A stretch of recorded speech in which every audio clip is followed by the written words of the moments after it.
Hello friends, मेरे channel learning electronics में आपका स्वागत है। आज हम लोग स्टार टू डेल्टा और डेल्टा टू स्टार ट्रांसफॉर्मेशन से रिलेटेड क्वेश्चन बनाएंगे। इससे पहले क्लास में हम लोग इन ट्रांसफॉर्मेशन का डेरिवेशन पार्ट देखे थे, साथ में कुछ सिंपल न्यूमेरिकल्स भी सॉल्व किए थे।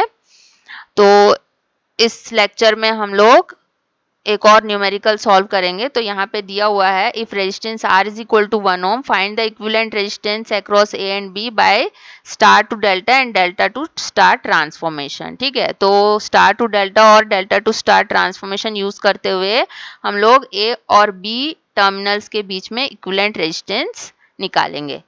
तो A और B टर्मिनल्स के बीच में जो इक्विवेलेंट रेजिस्टेंस है, मान लेते हैं RAB है। तो RAB हम लोग को निकालना है ट्रांसफॉर्मेशन के फॉर्मूला यूज करके। तो यहाँ पे जितने भी रेजिस्टेंसेस दिए हुए हैं सब आर है और उनकी वैल्यू कितनी है, 1 ओम है। ठीक है, इस सर्किट के मिडिल पार्ट में हम लोग देख रहे हैं कि एक डेल्टा फॉर्मेशन हुआ है। तो हम लोग डेल्टा टू स्टार ट्रांसफॉर्मेशन का यूज करते हुए इसका इक्विवेलेंट स्टार कनेक्शन निकाल लेते हैं। तो इसके लिए इस डेल्टा के अंदर एक स्टार कनेक्टेड नेटवर्क बना लेते हैं। इस तरह से मान लेते हैं ये वाला रेजिस्टेंस R1 है, ये R2 है और ये R3 है। तो हम लोग को इस डेल्टा कनेक्शन का स्टार कनेक्टेड नेटवर्क निकालने के लिए R1, R2, R3 की वैल्यू निकालनी पड़ेगी। तो by using delta to star transformation R1 क्या हो जाएगा, R1 का फॉर्मूला क्या होगा, multiplication of opposite resistances in the delta connection divided by sum of all the resistances in the delta connection. So R1 के अपोजिट में क्या क्या रेजिस्टेंसेस दिए हुए हैं, 1 ओम 1 ओम दिया है। तो 1 ओम इंटू 1 ओम होगा divided by sum of all the resistances in delta connection. 1 into 1 divided by 1 plus 1 plus 1 होगा। तो यहाँ से आ जाएगा 1/3 ओम। तो सारे रेजिस्टेंसेस क्योंकि इक्वल हैं इसलिए R2 भी 1/3 ओम होगा और R3 भी 1/3 ओम होगा। ओके, सो अब ये जो सर्किट डायग्राम है वो इस तरह से दिखेगा। ये 1/3 ओम हुआ, ये भी 1/3 ओम हो गया, ये भी 1/3 ओम हो गया। अब यहाँ पे हम लोग देख रहे हैं इस वाले ब्रांच में ये 1 ओम सीरीज में है 1/3 ओम के, वैसे इस ब्रांच में 1 ओम के साथ 1/3 ओम सीरीज में है, इस ब्रांच में भी 1 ओम और 1/3 ओम सीरीज में है। तो ऐड कर लेते हैं 1 को और 1/3 ओम को। तो यहाँ से हम लोग को क्या मिल जाएगा, 4/3 ओम मिल जाएगा। ठीक है, तो ये सर्किट डायग्राम ऐसे दिखेगा। ये 4/3 ओम हो गया, ये भी 4/3 ओम हो गया ऐड करने के बाद। ठीक है, अब देखिए मिडिल पार्ट में हम लोग जब देख रहे हैं तो एक स्टार कनेक्टेड नेटवर्क बना है जिसके सारे ब्रांचेस पे 4/3 ओम रेजिस्टेंसेस लगे हुए हैं। अब हम लोग क्या करेंगे, star to delta transformation use करेंगे। तो star to delta transformation use करने के लिए सबसे पहले हम लोग एक डेल्टा कनेक्टेड नेटवर्क इस स्टार कनेक्टेड नेटवर्क के बाहर बना लेते हैं।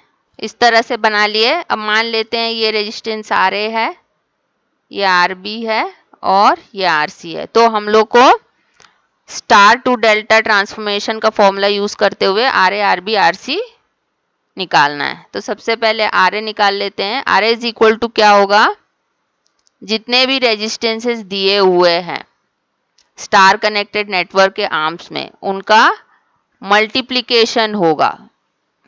तो सबसे पहले कैसे मल्टीप्लाई करना है, ये वाला रेजिस्टेंस इंटू ये वाला रेजिस्टेंस, फिर एड प्लस ये वाला रेजिस्टेंस इंटू ये वाला रेजिस्टेंस प्लस ये वाला रेजिस्टेंस इंटू ये वाला रेजिस्टेंस। मतलब जितने भी रेजिस्टेंसेस दिए हुए हैं उनको सबसे पहले एडजेसेंट रेजिस्टेंसेस को मल्टीप्लाई करना है, फिर सारे मल्टीप्लिकेशन को ऐड करना है। तो ये हो जाएगा 4/3 into 4/3 plus 4/3 into 4/3 plus 4/3 into 4/3 whole divided by क्या होगा, जो RA के सामने स्टार कनेक्टेड नेटवर्क में रेजिस्टेंस लगा हुआ है। तो RA के सामने में कौन सा रेजिस्टेंस लगा है स्टार कनेक्शन में, 4/3 ओम। तो 4/3 ओम आएगा। ठीक है, अब इसको निकाल लेते हैं हम लोग। तो R A is equal to क्या हो जाएगा, 4 ओम मिलेगा हम लोग को। ठीक है, अब क्योंकि सारे रेजिस्टेंसेस स्टार कनेक्शन में सेम है, इसलिए आर बी भी जो है 4 ओम ही आएगा, आर सी भी 4 ओम ही आएगा। ठीक है, ये फॉर्मूले मैंने लास्ट क्लास में आपको ऑलरेडी बताया था। तो ये जो सर्किट डायग्राम है ऐसे चेंज हो जाएगा। तो ये 4 ओम है, ये 4 ओम है, ये 4 ओम है।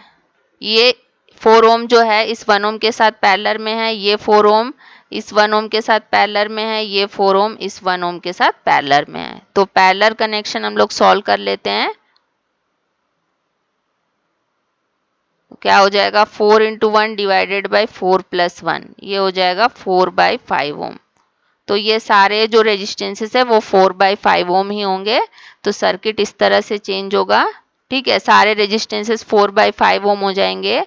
अब देखिए हम लोग को equivalent resistance across A and B निकालना है, यानी कि आर ए बी निकालना है। तो यहाँ से हम लोग देखेंगे तो ये 4/5 ओम जो है इस 4/5 ओम और इस 4/5 ओम के सीरीज कॉम्बिनेशन के पैरेलल में है। मतलब ये 4/5 ओम और ये 4/5 ओम सीरीज में है। तो इन दोनों को ऐड कर लेते हैं। तो ये कितना हो जाएगा, 2 इंटू 4/5, 8/5 ओम आ जाएगा। तो ये सर्किट इस तरह से चेंज हो जाएगा। ये 8/5 ओम है और ये 4/5 ओम है। अब यहाँ से हम लोग जब देख रहे हैं तो ये 4/5 ओम और 8/5 ओम क्या है, पैरेलल में है। तो इनका पैरेलल कॉम्बिनेशन सॉल्व कर लेते हैं। तो ये इक्वल टू क्या हो जाएगा, आर ए बी हो जाएगा। तो R A B is equal to 4/5 into 8/5 divided by 4/5 plus 8/5। तो इसको जब हम लोग सॉल्व करेंगे तो आर ए बी कितना मिल रहा है, 8/15 ओम आ रहा है। तो ये सर्किट जो है पैरेलल कॉम्बिनेशन सॉल्व करने के बाद इस तरह से दिखेगा।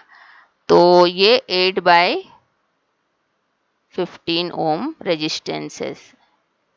Equivalent resistance R A B कितना आ गया है, 8/15 ओम। ठीक है, तो वो फ्रेंड्स आपको टॉपिक समझ में आया होगा। Thank you very much for watching and please do subscribe my channel for more updates.